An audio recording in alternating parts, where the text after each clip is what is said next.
Fantasy Football Guide to Week 13. For the first time in 201 regular season games, Eli Manning won't be starting at quarterback for the New York Giants. The team is struggling and the two-time Super Bowl champion apparently isn't part of the future. Fantasy owners have to make similar decisions when a former star just isn't getting the job done. But it isn't easy to make changes on the final week of the fantasy football regular season. If you need some help sorting everything out as you look to secure a playoff berth, or just want to build an optimal daily fantasy lineup, we have assembled all our best offerings of the week into one location. Let's start with the one thing most fantasy owners want to know. The most basic question of them all. The best thing to do is check our updated Week 12 rankings, courtesy of FantasySharks.com. Fantasy Football Rankings, Week 13. Geno Smith. The Giants have turned the offense over to the former Jets quarterback, who has 30 NFL starts under his belt, but only one since 2014. One positive development: Smith should have top receiver Sterling Shepard back this week after a 2-game absence due to migraines. Devonta Freeman. Back from a 2-week absence due to a concussion, the Atlanta Falcons running back is ready to resume his starting job. Tevin Coleman should continue to see plenty of touches after rushing for 3 touchdowns in the 2 games Freeman missed. Look for the workload to be split almost evenly against the Minnesota Vikings. Jay Cutler. The Miami Dolphins quarterback also cleared the concussion protocol this week and will start at home against Denver. The Broncos' pass defense is still a strength, so don't expect much out of Cutler or his receivers.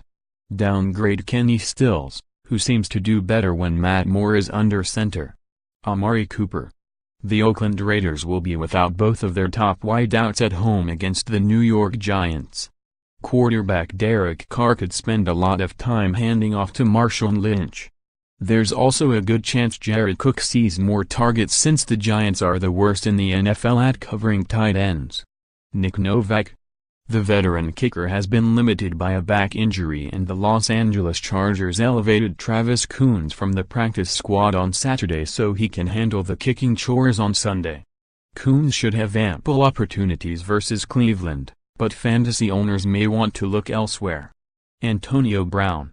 This could be nothing. Or it could be very big. Brown was added to the injury report when he missed Friday's practice with a toe injury. It looks like Fantasy's #1 wide receiver may not know his status until he can test things in pre-game warm-ups. Unfortunately, the Steelers don't play until Monday night, so Eli Rogers or the Bengals' Brandon LaFell may be among the few backup options available. Greg Olsen.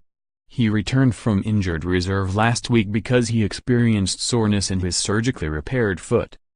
The Panthers kept him out of practice all week, but there's still a chance he could play at New Orleans on Sunday. It's a late afternoon kickoff, so Olsen may be only an option for desperate owners. Every week, we highlight the top injury concerns fantasy owners are facing. But remember, everything is subject to change, so be sure to make one final check before kickoff. The best thing to do is keep an eye on USA Today Sports NFL homepage and follow USA Today Fantasy Sports on Twitter. Still torn over which borderline players to sit or start? Mark Cavaglia of Bruno Boys Fantasy Football examines some of this week's tough calls. Start or sit? Is Carson Wentz now matchup proof? Meanwhile, for the wins, Charles Curtis has a look at this week's best, worst and sneaky good fantasy plays. Studs, duds, sleepers. Mixon doesn't have staying power if you're looking for some players who could emerge unexpectedly this week and be worth starting in deep leagues. Or who could put you over the top in daily fantasy. Check out these deep sleepers from Jamal Murphy of ourlads.com. Week 13 Deep Sleepers. Raiders need a receiver to step forward. We'll also answer your questions on Sunday morning before the games start on Facebook Live and in our weekly chat. Keep an eye on our Fantasy Sports homepage for the chat link, which will be posted on Saturday evening, and get your questions in early. The conditions can have a major impact on how each game unfolds, especially at this point in the season. Keep up to date in real time with InfoWeather.com.